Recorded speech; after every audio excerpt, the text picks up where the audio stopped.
The invitation had arrived on cream-colored cardstock with gold-embossed lettering. The Thompson family cordially invites you to celebrate Richard's promotion to senior partner at Willowbrook Country Club. Below the formal text, someone had handwritten in pencil, "Dress code strictly enforced, no cheap clothing." I stared at the invitation while sitting in my home office, surrounded by acquisition reports and property deeds. Willowbrook Country Club. I knew it well. I'd purchased it 18 months ago when the previous ownership group defaulted on their loans during the economic downturn. The $23 million acquisition had been one of my simpler deals, a distressed asset with solid bones and an excellent location. What my family didn't know was that their struggling relative had been quietly building a hospitality empire worth $89 million over the past 8 years. While they saw me as the family disappointment who worked some office job, I'd been strategically acquiring undervalued properties, turning them profitable and reinvesting the returns. The country club had been particularly satisfying to purchase. Uncle Richard had been a member there for 15 years, constantly bragging about his exclusive access and using it as a symbol of his superiority over other family members. He'd made countless comments over the years about how certain people could never afford such luxury. Now he was throwing a celebration party there, completely unaware that his despised niece owned every golf cart, every dining room chair, and every blade of grass on the property. I arrived at Willowbrook on Saturday afternoon wearing a simple navy dress from Target, the kind of outfit that would reinforce their assumptions about my financial status. The valet took my modest Honda Civic without comment, while luxury cars lined the circular drive. The celebration was being held in the Magnolia Room, an elegant space overlooking the 18th green. 40 family members had gathered to honor Uncle Richard's partnership promotion at his law firm. The room buzzed with conversation about success, achievement, and the privileges of the professional class. "Sarah." Aunt Patricia spotted me immediately. "You made it. We weren't sure you could afford the time off work." "I managed," I replied, accepting a glass of water from the server. "Well, isn't that nice? Richard will be so pleased you're here to see what real success looks like." I nodded and found a seat at the back table, the one clearly designated for lesser family members. My cousins Jennifer and Michael were already there, along with my brother David, who worked as a high school teacher. "Check out this place," Jennifer whispered. "Uncle Richard really made it, didn't he?" "The membership fees here are insane," Michael added. "Like $50,000 just to join, plus monthly dues." I glanced around the room, noting the details I'd personally approved during the renovation. The crown molding, the crystal chandeliers, the hand-painted wallpaper. Every element had been carefully selected to maintain the club's prestigious atmosphere while improving profitability. Uncle Richard stood at the front of the room, holding court with the successful branch of the family. At 62, he cut an impressive figure in his tailored suit, his silver hair perfectly styled, his manner radiating the confidence of a man who'd never questioned his place in the social hierarchy. "Ladies and gentlemen," he began, tapping his champagne glass with a silver spoon. "Thank you all for joining me in this magnificent setting to celebrate not just my promotion, but the Thompson family's continued success." Applause filled the room.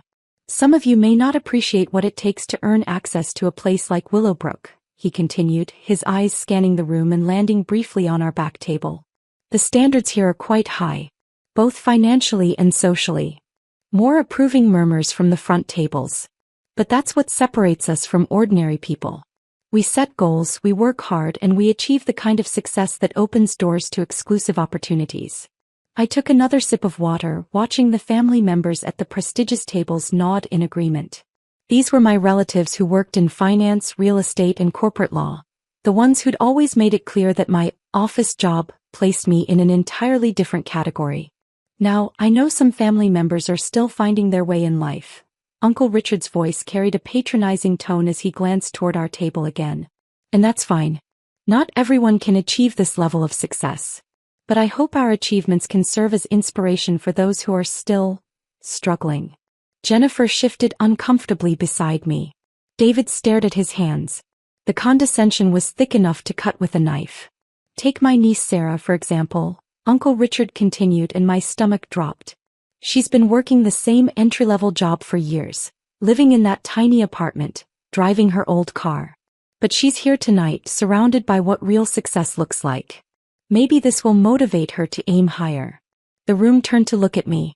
Some faces showed pity, others showed the satisfied superiority of people confirming their place in the social order.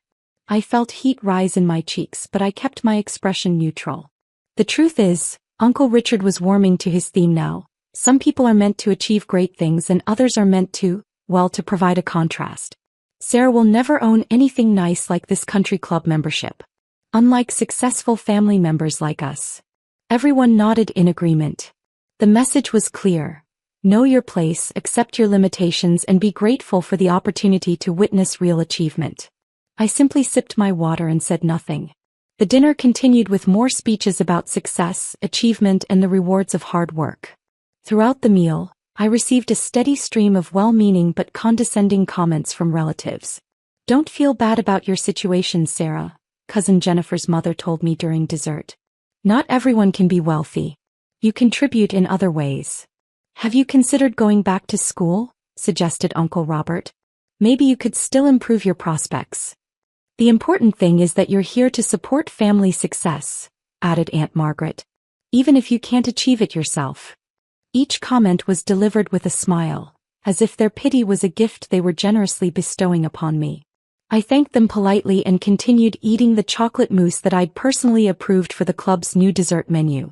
After dinner, Uncle Richard approached our table with his characteristic swagger. Sarah, thank you for coming tonight. I hope this experience has been educational for you. It certainly has been, I replied truthfully. Good. You know, there's something to be said for knowing your place in life. Not everyone can be a success, but everyone can appreciate success when they see it. Absolutely. I mean, look around you. This is what achievement looks like. The Willowbrook Country Club represents the pinnacle of social and financial success in this city. The membership requirements alone would be impossible for someone in your situation. I imagine they would be, I agreed. Exactly. You'll never own anything nice like this. But you can enjoy it vicariously through family members who have worked hard enough to earn access.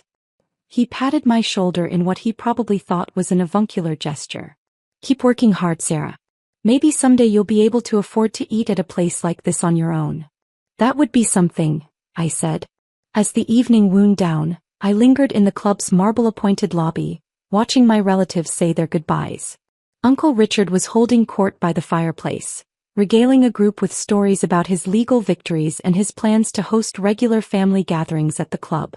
This is going to be our family's regular meeting place, he announced. Quarterly dinners for the successful branch of the family.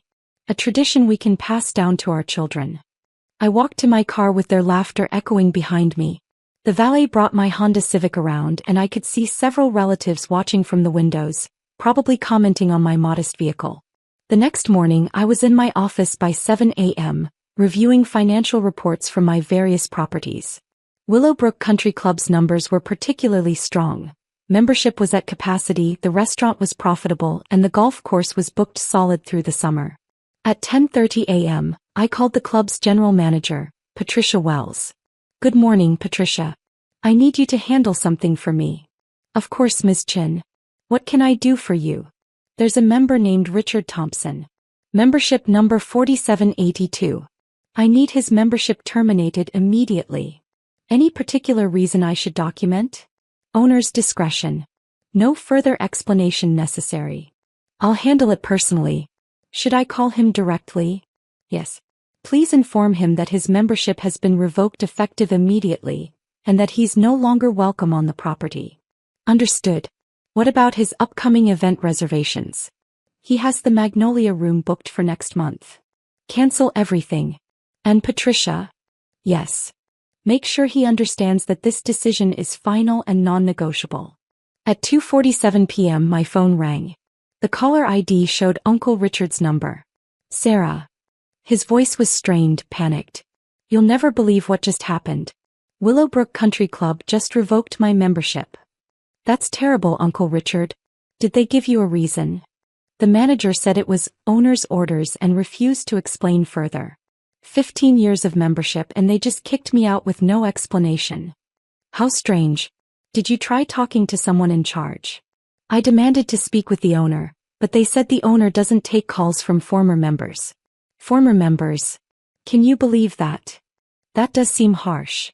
Sarah, I need to ask you something and I hope you won't take this the wrong way.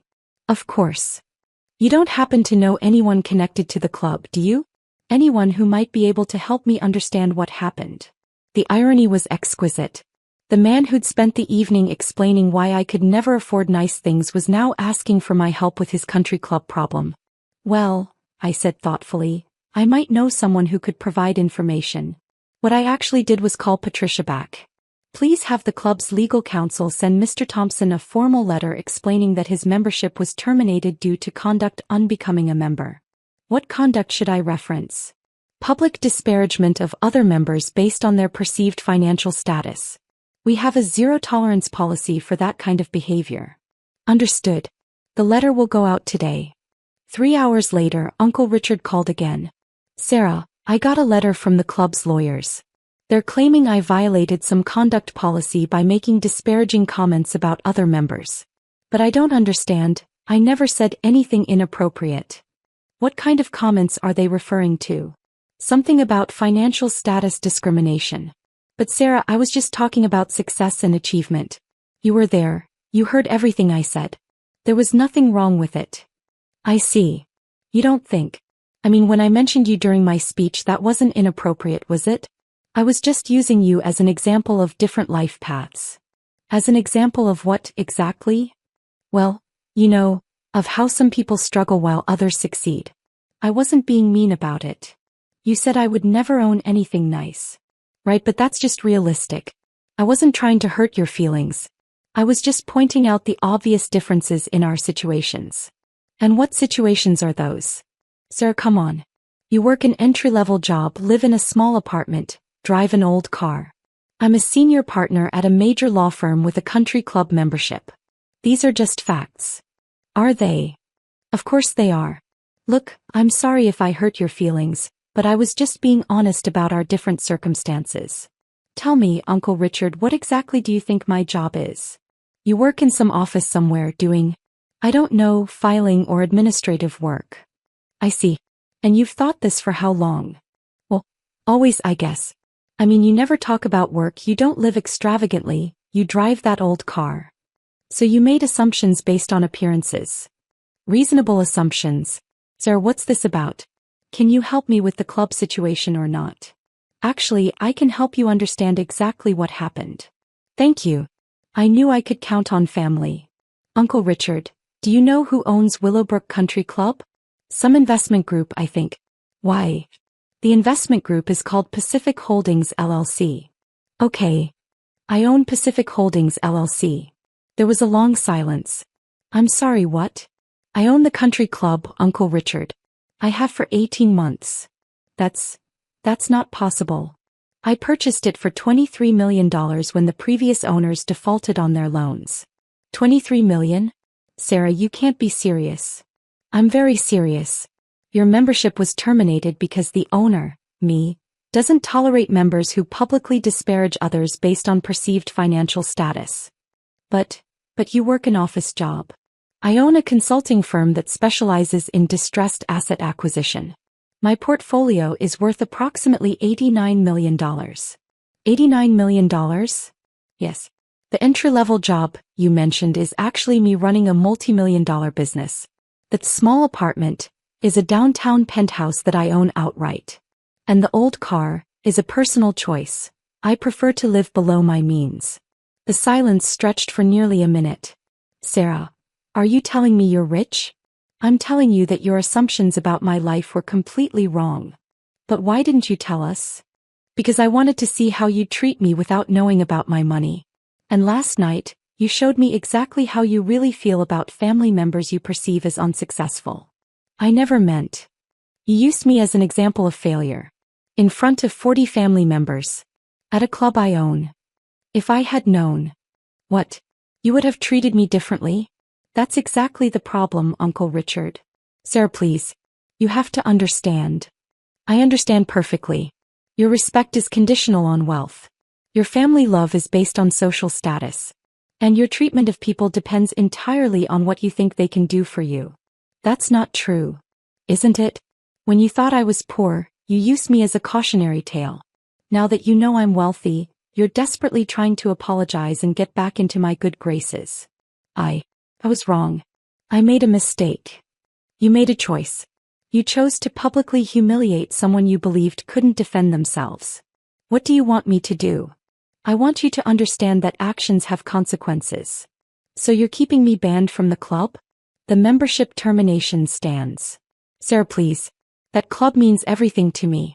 My professional reputation, my social standing, are all based on memberships and appearances rather than character.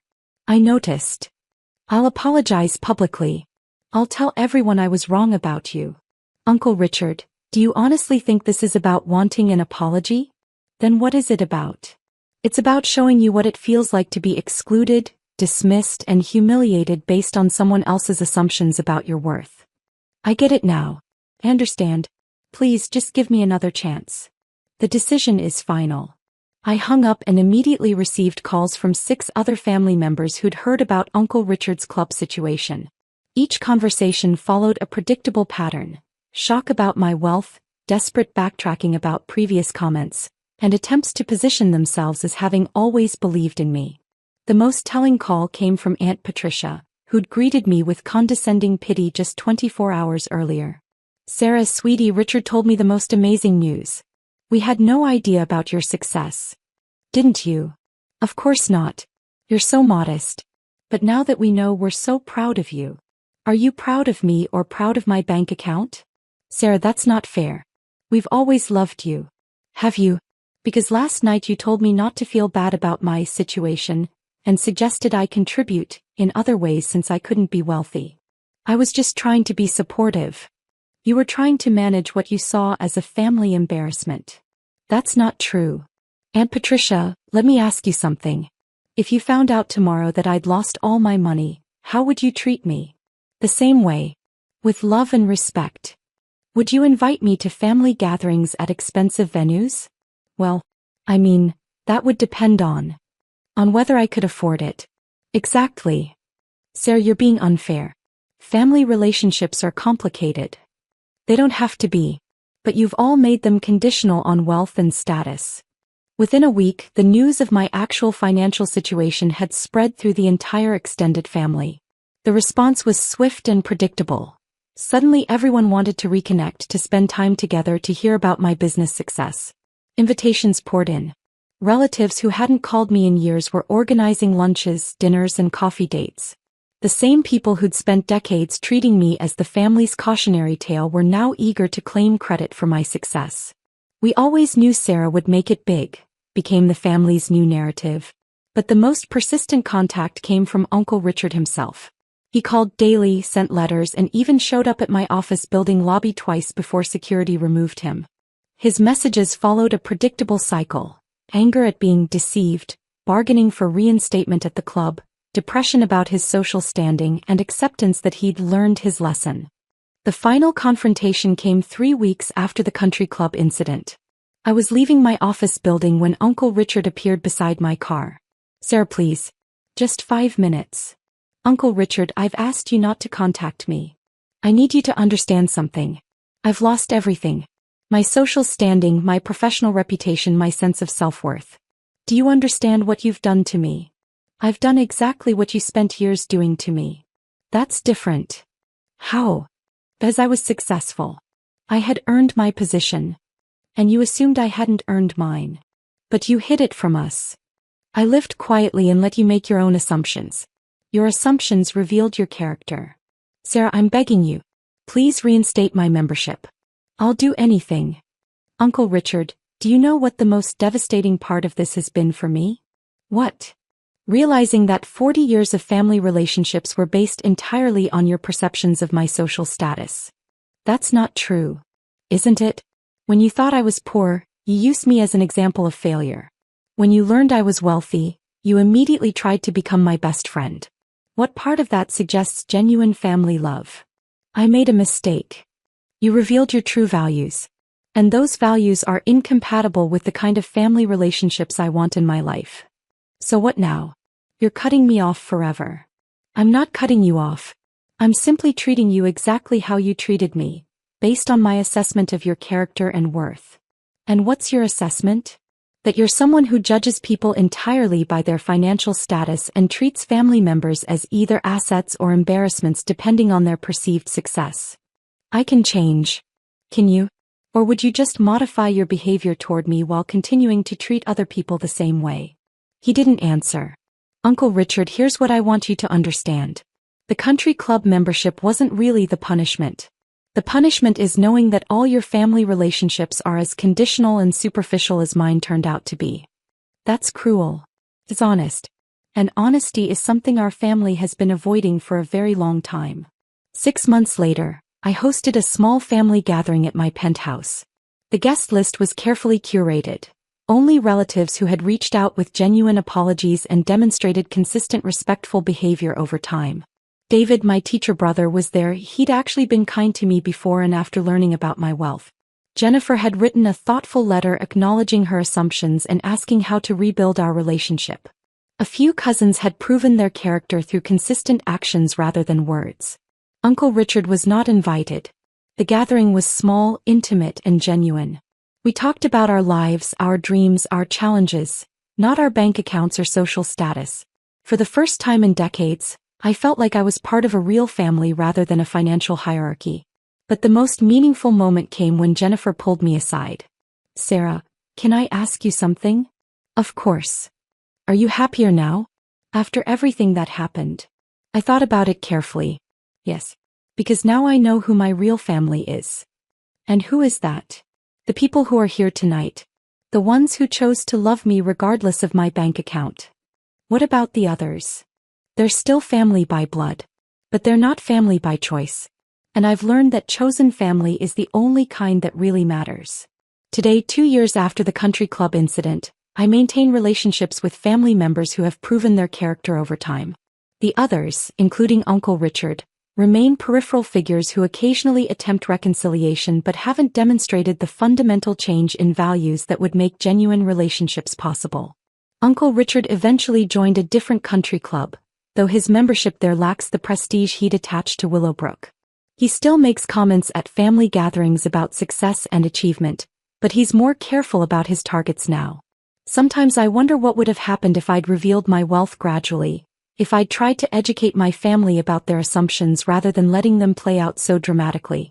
But then I remember Uncle Richard's words, "You'll never own anything nice like this. Unlike successful family members like us." And I realized that some truths can only be revealed through experience.